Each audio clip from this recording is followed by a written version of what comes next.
वाली भैया, मैं तो आपको समझाना चाहता था कि अपनों से वैर अपना ही विनाश। मुझ महानतम वाली के आदेश का उल्लंघन कर कर मुझे ही समझाओगे तुम? ये इतना साहस आया कहां से तुम में? भैया मैं तो मेरे आदेश की अवहेलना करने का दंड मिलेगा तुम्हें।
वाली भैया, सुमेरु में स्वागत है आपका।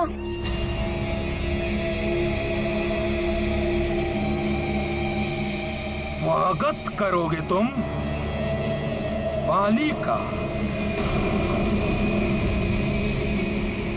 वाली भैया, आप किसी बात से रुष्ट हैं क्या वाली भैया? पहले आपने अपना क्रोध मुझ पर निकाला और फिर सुग्रीव भैया से कुपित होकर ये स्तंभ तोड़ दिया। क्या हो गया है आपको? क्या चाहते हैं आप वाली भैया? शक्ति और सामर्थ्य है मुझ में, आधिपत्यत्व चाहिए।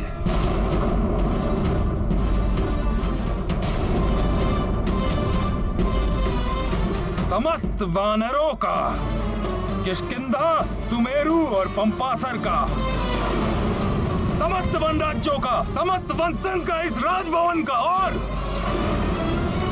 सुमेरु के राज सिंहासन का आधिपत्यत्व।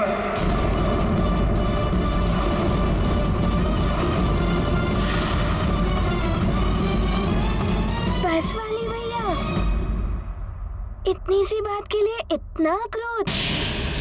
ये सब जो है सब आपका ही तो है। हम सब ने तो पहले ही आपको समस्त वन संघ का अधिपति चुन लिया था। वाली भैया से अधिक बलवान और कोई है ही नहीं। जब वो अपनी तपस्या के पश्चात वरदान प्राप्त करके वापस लौटेंगे, उन्हें ही उपाधि मिलनी चाहिए। वो ही महानायक बनने के योग्य हैं। वाली भैया, मैं आपको भैया कहता ही नहीं, अपना बड़ा भैया मानता भी हूँ।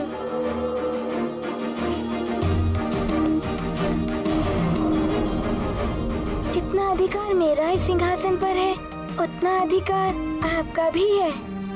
वाली भैया, जो हमारा है वो सब आपका भी तो है। ये क्या कह रहा है हनुमान? जो आपका है सो हमारा है। यदि आपकी इच्छा हो तो आप ये राज सिंहासन भी ले लीजिए।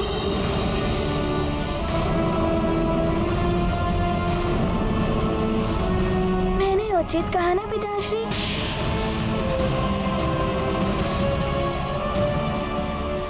सर्वथा तुमने उचित कहा हनुमान।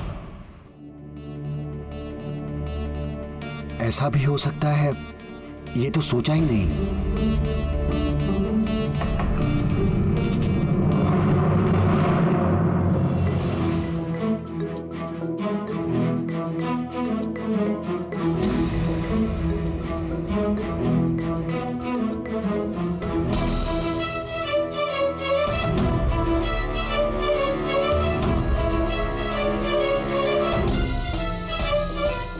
वाली भैया, ये राज सिंहासन ग्रहण कीजिए। अब ये राज सिंहासन आपका है। इतनी सरलता से सुमेरु का सिंहासन मुझे दिया जा रहा है, कहीं इसमें कोई छल तो नहीं?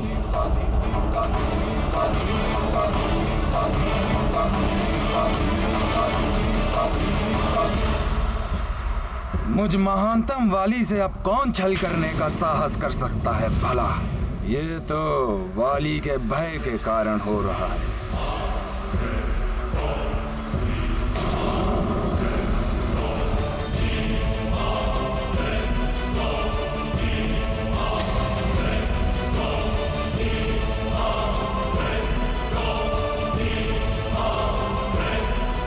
ये क्या करने जा रहे हो महानतम वाली?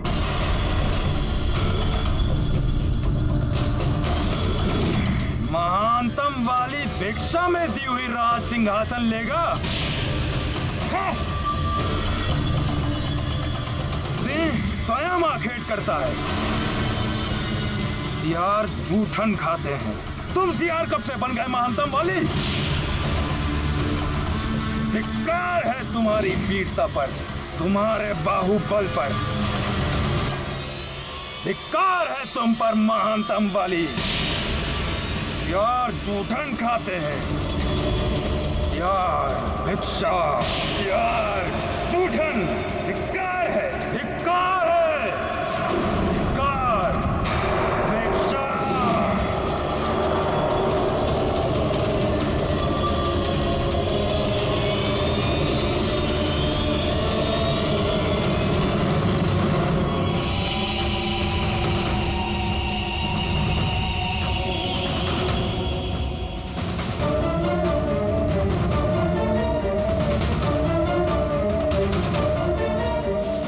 भिक्षा नहीं चाहिए महानतम वाली को।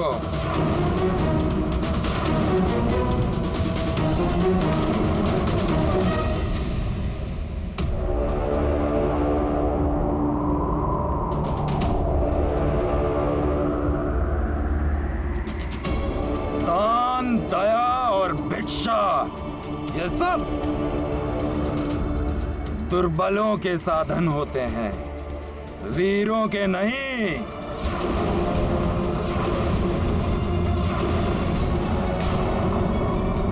महानतम वाली को दान नहीं, तुम सबकी अधीनता चाहिए।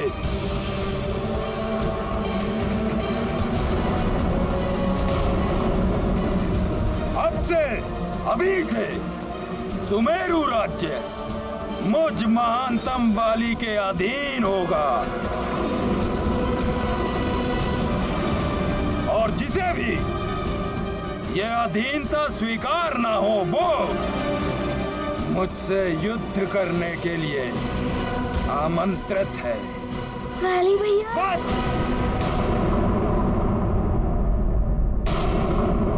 हनुमान, मुझ महानतम वाली को जो भी चाहिए उसे लेने से कोई नहीं रोक सकता।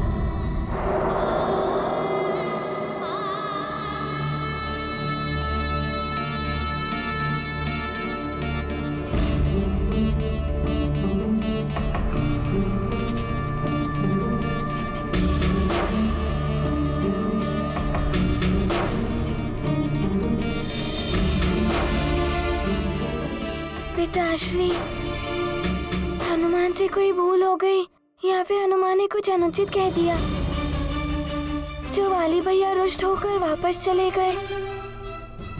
नहीं हनुमान,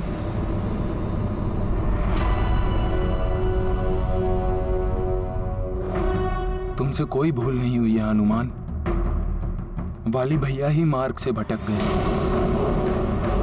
राजकुमार सुग्रीव को महाराज वाली का कोई भय नहीं है। वाली भैया,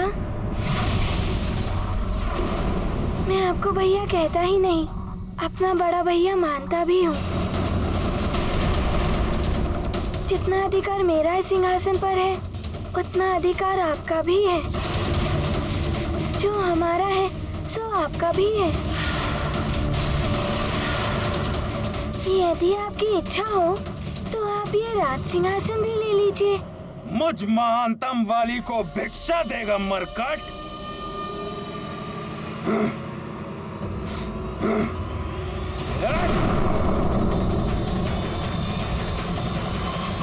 नारायण नारायण देवर्षि, नारायण नारायण, इतना क्रोध वो भी इस निर्जीव शीला पर। प्रतीत होता है जो पाने गए थे वो मिला नहीं सुमेरु। सुमेरु को अपने अधीन कर लिया है मैंने, और अब बहुत शीघ्र ही समस्त वन राज्यों को मैं अपने अधीन कर लूंगा। समस्त वन राज्यों को अपने अधीन करना चाहते हैं वाली भैया। सुग्रीव भैया, मेरे पिताश्री ने मुझे सीख दी थी कि महत्वाकांक्षा ही जीवन में सफलता की प्रथम सीढ़ी है। यदि वाली भैया महत्वाकांक्षी है तो इसमें अनुचित क्या है? महत्वाकांक्षी होना अच्छा है हनुमान, किंतु अपनी महत्वाकांक्षा पूर्ण करने के लिए अकारण अपनों से बैर ठान लेना, अनुचित प्रकार से उन्हें पीड़ा देना सफलता के मार्ग पर नहीं, अन्यथा पतन के मार्ग पर ले जाता है। अच्छा, तो तुम उन्हें अपने अधीन करने गए थे, फिर तो तुम्हें हनुमान की शक्तियां भी मिल गई होंगी। उसकी शक्तियां प्राप्त करना ही तो उद्देश्य था मेरा देवर्षि, परंतु न जाने क्यों उस मरकट के समक्ष आते ही मेरा वरदान निष्क्रिय हो जाता है। वरदान भी निष्क्रिय हो जाते हैं जब मनुष्य की महत्वाकांक्षा उसकी बुद्धि को भ्रष्ट करके उसे अनुचित दिशा की ओर अग्रसर कर देती है। वाली भी पतन के मार्ग पर चल निकला है। हाँ महाराज, सुमेरु की भांति ही अन्य राज्यों को भी अधीनता स्वीकार करने के लिए चेतावनी भरा संदेश भेज दिया है वाली भैया ने। इस महत्वाकांक्षा को पूर्ण करने के लिए वाली भैया ने पिताश्री को भी बंदी बनाकर रखा है।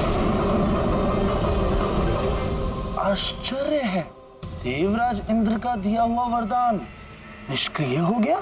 यही तो मुझे भी आश्चर्य है कि ऐसा कैसे हो गया था। फिर कैसा वरदान?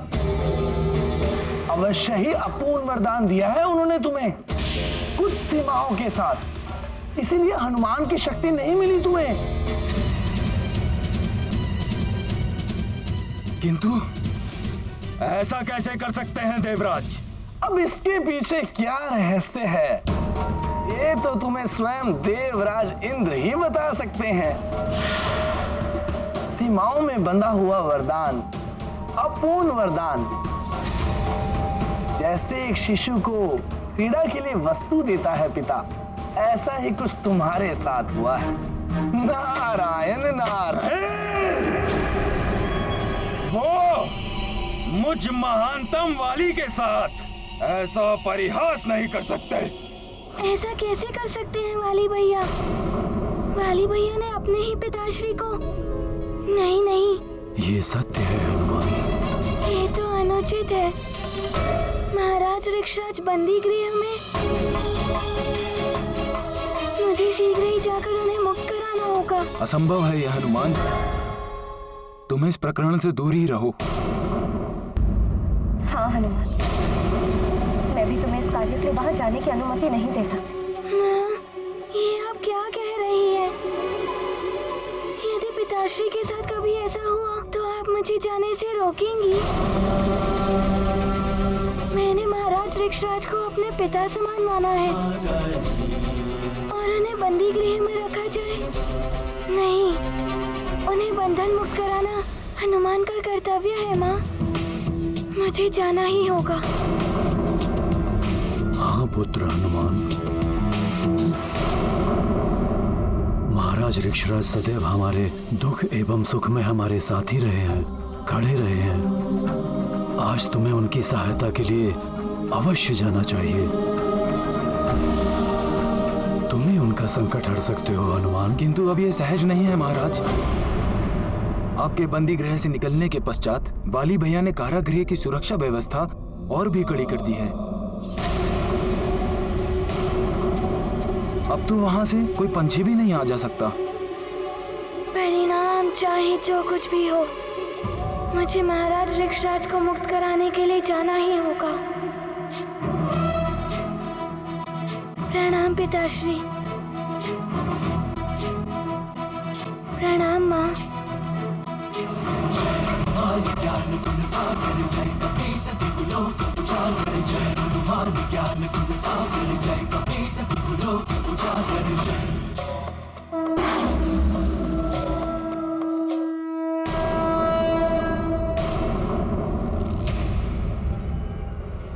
देवराजेंद्र,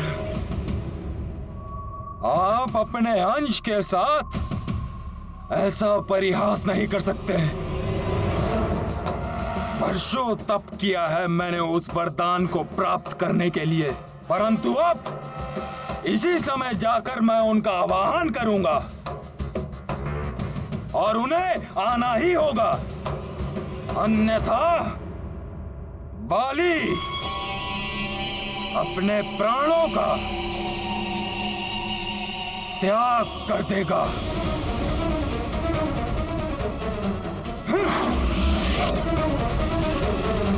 नारायण नारायण।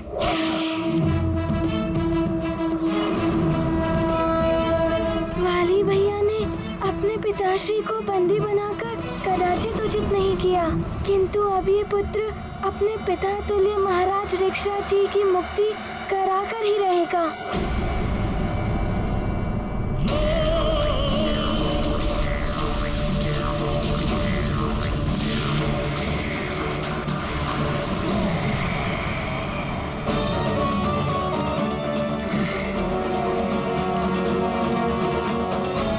देवराजेंद्र, वरदान के नाम पर आपने मेरे साथ परिहास किया है। नहीं चाहिए मुझे ऐसा जीवन और ना ही ऐसा अपूर्ण वरदान। मैं स्वयं का नाश करने जा रहा हूं।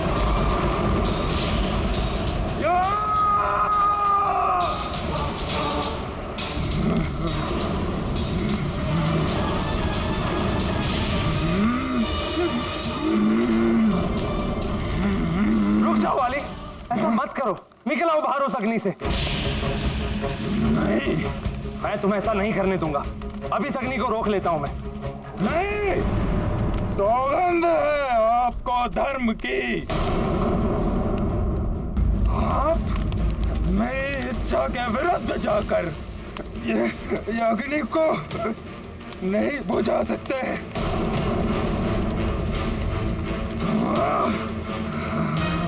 पुत्र ऐसा मत करो। क्यों ना करूं मैं ऐसा?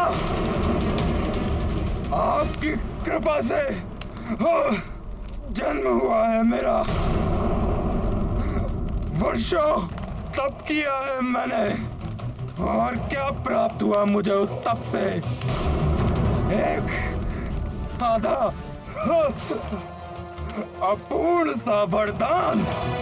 सबकी आदि शक्तियां मिल जाती हैं मुझे, परंतु उस हनुमान की आदि शक्तियां मुझे क्यों प्राप्त नहीं हुई?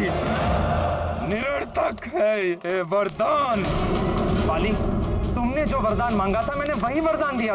किंतु सीमित कर दिया आपने उसको। उस मरकट हनुमान की आदि शक्तियां मुझ में समाहित नहीं हुई। तुम्हें सामने वाले की शक्तियां तभी प्राप्त होगी जब वो शत्रुता के भाव से तुम्हारे सामने आएगा। यदि हनुमान के हृदय में तुम्हारे लिए शत्रुता का भाव होता तो तुम्हें उसकी शक्तियां अवश्य प्राप्त होती। हट छोड़ दो वाली, मैं इस तरह तुम्हें तड़पता नहीं देख सकता।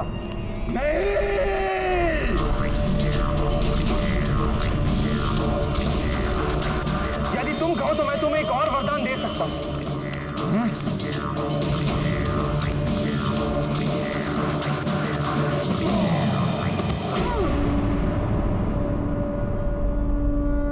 हनुमान यहाँ? रुक जाओ वहीं। प्रतीत होता ही महाराज ऋक्षराज जी के लिए आया है। महाराज वाली का आदेश है, उनके पिता ऋक्षराज जी से कोई नहीं मिल सकता। मैं उनसे मिलने नहीं, उन्हें बंदी गृह से मुक्त कराने आया हूँ। नहीं, ऐसा नहीं कर सकते तुम। नहीं, भीतर नहीं जाने देंगे हम तुम्हें।